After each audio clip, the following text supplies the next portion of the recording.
Welcome to The Explainer. Today we are tackling what is, seriously, the single most important step in any research project. How do you take that big, kind of messy idea in your head and turn it into a sharp, focused plan of attack?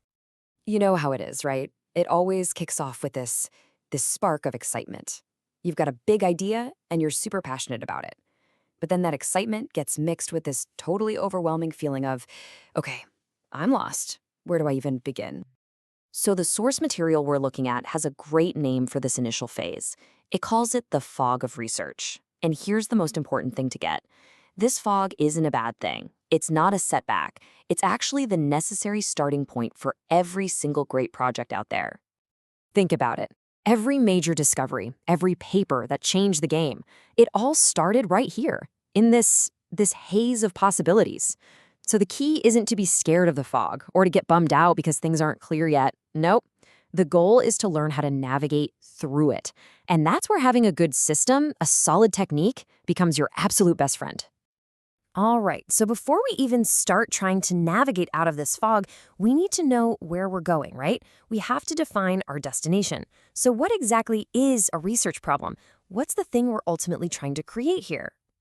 Now, this is super important. It is way more than just a topic you find interesting. A true research problem is a clear, sharp statement that points to a very specific gap in what we know, or maybe a practical problem that needs fixing, or even a contradiction that just doesn't make sense. It's really the why that drives your entire project. And this slide just lays it out perfectly. It shows you that whole transformation. Over on the left, you've got these huge, kind of fuzzy topics, right? Corporate culture. But look at the right. They become these focused, measurable problems. Like, specifically, the impact of remote work policies on employee retention in tech startups. Getting from that left column to the right column, that is the goal. Okay, so how do we do it? How do we actually make that leap from corporate culture over to that super specific problem about remote work? Well, lucky for us, the source material outlines this fantastic 5-step technique. Seriously, think of it like a map. It's a map to guide us right out of the fog and toward that crystal clear, defined problem. And here they are. These are the 5 steps. Just think of them as 5 actions you do one after the other, and they'll systematically turn your big idea into a rock-solid foundation for your research. So let's break them down and see what's really involved in each one. Okay, step 1 is all about embracing the fog. Just start by stating your problem in a really broad way.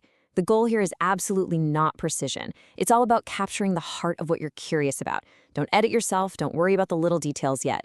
Just get that big initial idea down on paper. Make it real, make it tangible, so you have something you can start to work with. All right, step 2, understand its nature. See, a problem never just exists in a vacuum. And the absolute best way to get the context is to go talk to the people who are actually affected by it, or the people who brought it up in the first place.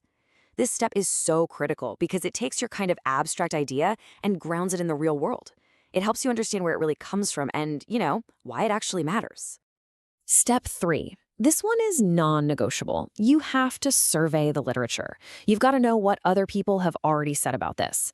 And look, this isn't just about making sure you don't reinvent the wheel. It's about joining a conversation that's already happening. When you do a really thorough survey, you start to see the different theories, the big debates, and, this is the gold, the specific gaps in knowledge that your research can step in and fill. Next up, step 4 is all about sharpening your thinking by talking it out. You take everything you've learned so far, from your initial idea, from talking to people, from the literature, and you discuss it with experts, colleagues, maybe a mentor. This is where your idea gets pressure tested. These conversations are going to challenge your assumptions, they're going to help you refine your concepts, and they're going to make your entire approach stronger before you lock in a final direction. And that brings us to the final, crucial step, step 5. This is where it all comes together. You take everything, your initial idea, your real-world chats, what you found in the literature, the feedback from experts, and you put it all in a blender. You rephrase the problem, you narrow it way down, get rid of any fuzzy language, and you turn it into a concrete, testable, operational statement. This is your foundation. Okay, so that's the theory. Let's actually put it to work. Let's see how this 5-step process actually works in practice. Because seeing an idea get transformed is really what makes it all click. So we start with something like this. Super relatable, super common, but also really broad. I want to research something about how social media affects young people. This is a perfect example of that fog of research. It's a great starting point for sure, but you can't build a project on it. It's just way too big. I mean, what does affects even mean? Which young people are we talking about? Which social media? And voila! Here's what you get after you apply those 5 steps. That foggy initial idea gets transformed into something clear, something you can actually do. It's now a specific, measurable, achievable research problem.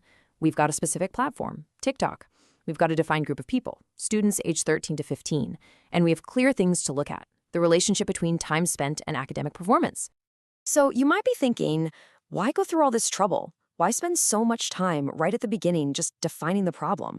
Why is it so critical for the success of your whole project? Well, here's the bottom line. Your well-defined problem becomes your research compass.